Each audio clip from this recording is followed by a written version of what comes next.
मित्रांनो नमस्कार।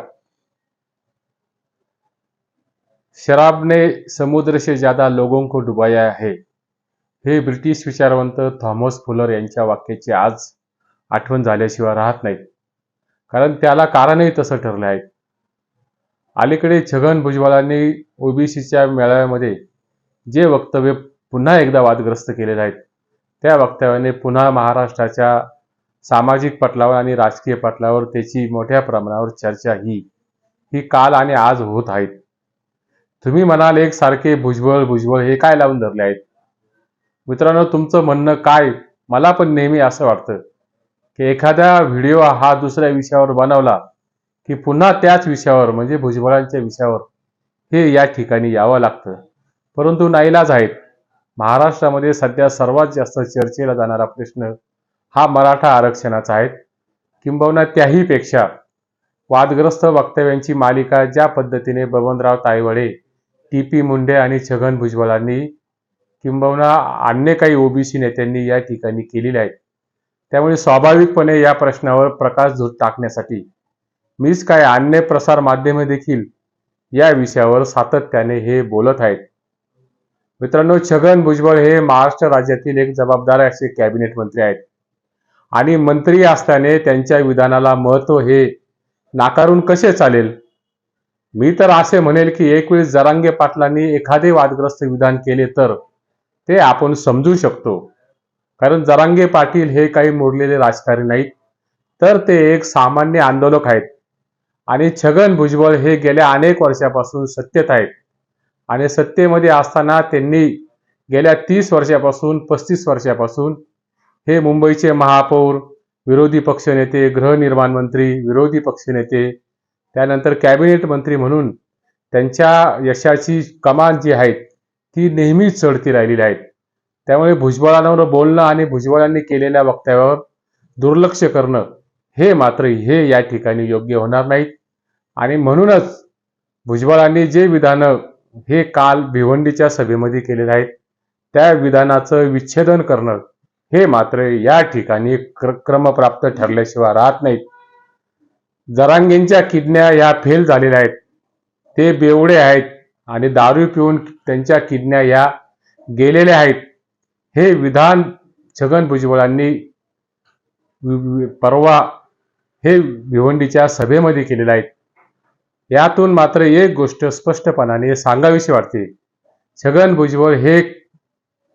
भुजबळ म्हणून काही बोलले तरी चालतील, परंतु एक कॅबिनेट मंत्री म्हणून बोललेले त्यांचे विधान हे निव्वळ विरोधासाठी विरोधाच्या भूमिकेतून प्रकट होण्याऐवजी त्यावर वास्तवदर्शी असं त्या विधानाचं असलेला फोलपणा हा महाराष्ट्राच्या जनतेसमोर एक मंत्री म्हणून त्यांचा आणणं हे या ठिकाणी नैतिकदृष्ट्या हे कर्तव्याचा भाग ठरत आहेत। मित्रांनो वास्तविक जरांगे पाटलांच्या असलेल्या मराठा आरक्षणाच्या भूमिकेवर किंबहुना त्यांनी यापूर्वी जे एखादं विधान त्यांच्या मुखातून हे वादग्रस्त ठरलं असेल किंबहुना त्यांचा मराठा आरक्षणाच्या बाबत काही भूमिका ह्या पटत जरी नसेल किंवा काही भूमिका ह्या विसंगत असतील तर त्या विसंगत आणि वास्तववादी भूमिकेवर आणि असलेल्या त्रुटींवर बोट ठेवून हे भुजबळांनी त्यांना प्रत्युत्तर देणं गरजेचं असताना त्यांना मात्र दारू पिऊन तुझ्या किडन्या ह्या वाया गेलेल्या आहेत असं विधान करणं हे मात्र या ठिकाणी संयुक्तिक निश्चितपणाने ठरत नाहीत आणि त्याला प्रत्युत्तर म्हणून जरांगेंनी जे विधान केलेलं आहे ते विधान मात्र महाराष्ट्राच्या दृष्टीने लक्षवेधी आहेत। जरांगे असे म्हणतात की मी जन्माला आल्यापासून माझ्या अंगाला दारू शिवलेली नाही आणि मला जर दारू शिवली असेल तर माझी नार्को टेस्ट करा आणि मी जर दारू पिलेली असेल तर मी जिवंत समाधी घ्यायला तयार आहे आणि तुम्ही म्हणजे भुजबळांनी जर दारूला स्पर्श केला नसेल तर त्यांनी मात्र जिवंत समाधी घ्या असं जोरदार असं प्रत्युत्तर हे महाराष्ट्राच्या राजकारणाच्या इतिहासामध्ये हे जरांगेंनी काल केलेलं आहे। मित्रांनो हे विधान करणं आणि ते विधान करत असताना भुजबळांच्या असलेल्या आरोपांमधील त्या शिडातील हवा ही जरांगेंनी या ठिकाणी काढून टाकलेली आहे। जेव्हा अशा पद्धतीने प्रत्युत्तर की मी दारू पित नाही माझी नार्को टेस्ट करा असं जेव्हा विधान जरांगे करतात, त्यामागे मात्र निश्चितपणाने नैतिकतेची अफाट शक्ती ही जरांगेंच्या व्यक्तिमत्वामध्ये असल्याशिवाय, ही जाणवल्याशिवाय आपल्याला राहत नाहीत.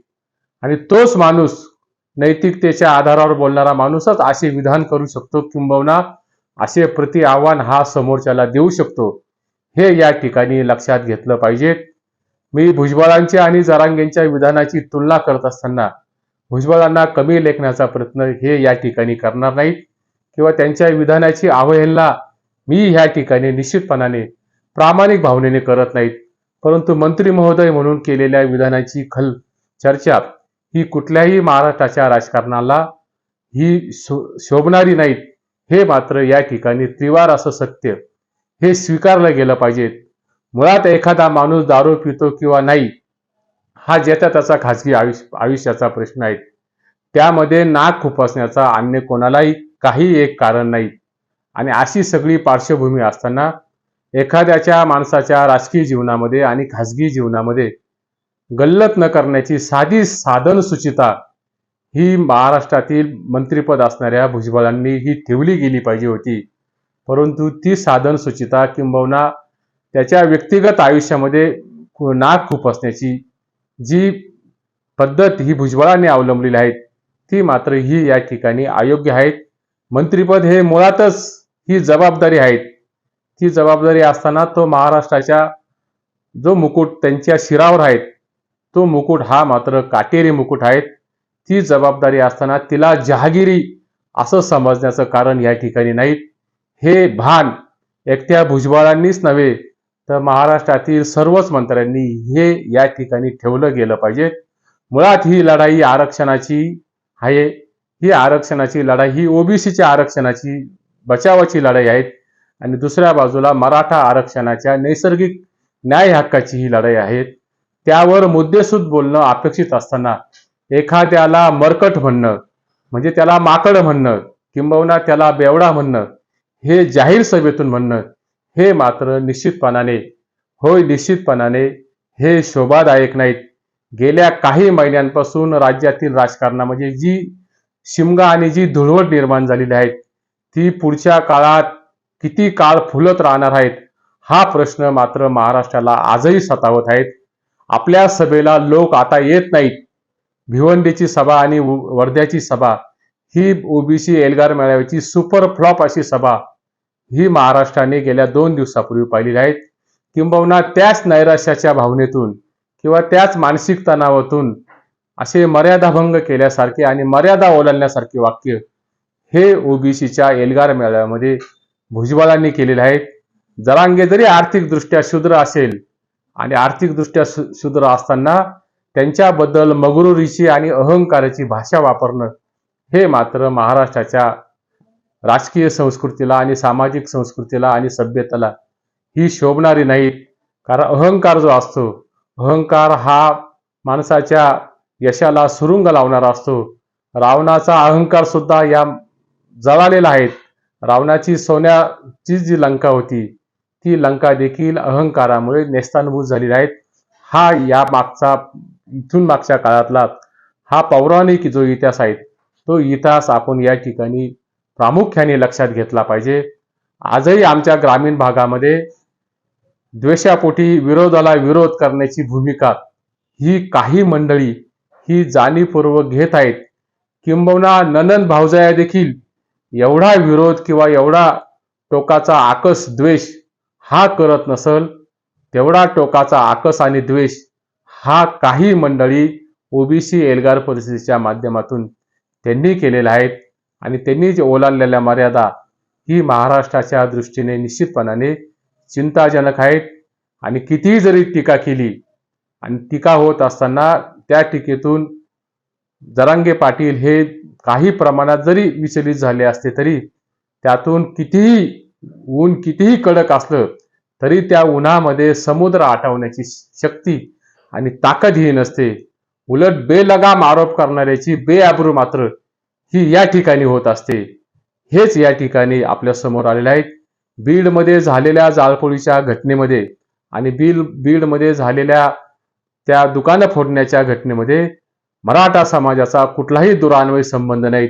असं विधान आमदार संदीप क्षीरसागर, आमदार प्रकाश सोळंकी, आमदार सुरेश धस यांनी विधानसभेतील सभागृह सांगत असताना देखील मराठा समाजाचा यात संबंध नाही, तरी देखील केवळ मराठा समाजाच्या द्वेष भावनेतून भुजबळांनी कालही ती टिमकी वाजवली आहेत, ती शिमग्याची टिमकी वाजवली आहेत, हे मात्र या ठिकाणी अप्रस्तुत आहेत. यातून वास्तविक सभागृहामध्ये क्षीरसागर आणि धस आणि सोळंकीनी जे सत्य सांगितलेलं आहे बीडच्या जाळपोळीच्या संदर्भात, ते सत्य हे भुजबळांनी स्वीकारायला पाहिजे होतं. सत्य न स्वीकारणारे महात्मा फुलेंच्या सत्यशोधक चळवळीचे वारस कसे असू शकतात, असा प्रश्न या ठिकाणी निर्माण होतो. आणि फुलेंचे वारस हे केवळ जातीने ठरत नाहीत, विचाराने आणि कर्माने ठरत असतात आणि आचरणाने ठरत असतात, हे या ठिकाणी आपण लक्षात घेतलं पाहिजे. मी व्हिडिओच्या सुरुवातीला म्हणालो होतो, शराब ने समुद्र से ज्यादा लोगों को डुबाया है. दारू आणि बेवडा या विषयापासून सुरू झालेल्या राज्यातील टोकदार अशा वाकयुद्धाचा धिंगाणा पाहता दारू हा विषय उद्या कोणाला बुडवेल हे मात्र आता सांगता येणार नाहीत. कारण दारूचा विषय हा छगन भुजबळ यांनी सुरू केलेला आहे. काल महाराष्ट्रामध्ये मोठ्या प्रमाणावर खंडेरावाची जयंती साजरी झालेली आहे, म्हणजे चंपाषष्ठी साजरी झालेली आहे. त्या चंपाषष्ठीला आपण घरामध्ये खंडोबाची तळी भरतो आणि खंडोबाची तळी भरत असताना अलीकडच्या काळामध्ये महाराष्ट्राच्या राजकारणामध्ये आणि महाराष्ट्राच्या मराठा आरक्षण आणि ओबीसी आरक्षणाच्या असलेल्या संघर्षामध्ये, त्या लढाईमध्ये बेछूट विधानाने काही माणसांनी ही या ठिकाणी केलेली आहे. त्या बेछूट विधानाने पुढच्या काळामध्ये राजकीय तळी ही कोणाची भरेल हे मात्र सांगता येणार नाहीत. किंबहुना ते काळच त्याचं उत्तर देईल. कारण काळाच्या उदरात काय दडलेलं आहे हे मात्र तुम्ही आणि मी हे या ठिकाणी सांगू शकत नाहीत. शेवटी एकच सांगेन, लोखंडाला कोणीही संपवू शकत नाहीत, पण त्याला लागलेला गंज हा मात्र त्याला संपवतो. तसेच माणसाचे विचार त्याला संपवतात, हे मात्र नक्की. त्याला राजकारण हे कसे अपवाद असू शकतील. मित्रांनो, जाता जाता एकच सांगेन, छत्रपती संभाजीराजे भोसले यांनी छगन भुजबळांना नाशिकमध्ये जेव्हा त्यांनी भुजबळ फार्म हाऊसला भेट दिली, त्या भुजबळ फार्म हाऊसला भेट देत असताना छगन भुजबळ हे फुले शाहू आंबेडकरांच्या विचारांचे वारस आहेत असं विधान छत्रपती संभाजीराजेंनी हे नाशिकमध्ये केलेले होते. त्यांचं मी गेल्या 8 दिवसापूर्वीचं विधान हे या ठिकाणी ऐकलेलं आहे की मी जे विधान, म्हणजे संभाजीराजेंनी जे विधान हे नाशिकमध्ये भुजबळांच्या बाबतीत केलेले होते की फुले आणि आंबेडकरांचे वारसदार हे भुजबळ आहेत, त्या विधानाचा मात्र आता मला मोठ्या प्रमाणावर पश्चाताप होत आहेत. कारण अलीकडच्या काळामध्ये भुजबळांच्या ओबीसी एल्गार मेळाव्यातील भाषणांची जर त्याचा आढावा घेतला, जे चिथावणीखोर आणि असंबद्ध भाषणाचा आणि बेलगाम आरोपांचा या ठिकाणी विचार जर केला, तर निश्चितपणाने हे भुजबळांचं मी छत्रपती संभाजीराजांनी केलेले विधान हे त्यांनी मात्र पश्चातापाच्या भूमिकेतून हे महाराष्ट्रासमोर व्यक्त केलेले आहेत. मित्रांनो, यातच काय समजायचं हे आपण सुज्ञ वाचकांनी आणि सुज्ञ अशा रसिक श्रोत्यांनी हे समजून घेतलं गेलं पाहिजे. महाराष्ट्राच्या राजकारणामध्ये जो मोठ्या प्रमाणावर वितंडवाद आणि जो मोठ्या प्रमाणावर विसंवाद आज निर्माण झालेला आहे, तो विसंवाद झालेला तो कुठेतरी थांबण्याची ही आज मात्र आवश्यकता आहे. विशेषतः घटनात्मक पदावर जबाबदार असलेल्या माणसांनी तरी वाकडं पाऊल टाकू नयेत, एवढीच अपेक्षा ह्या व्हिडिओच्या माध्यमातून या ठिकाणी व्यक्त करतो. येथेच थांबतो. हा व्हिडिओ जर आवडला असेल तर या व्हिडिओला लाईक करा, चॅनलला सबस्क्राईब करा, मित्रपरिचितांना पुढे पाठवा. धन्यवाद.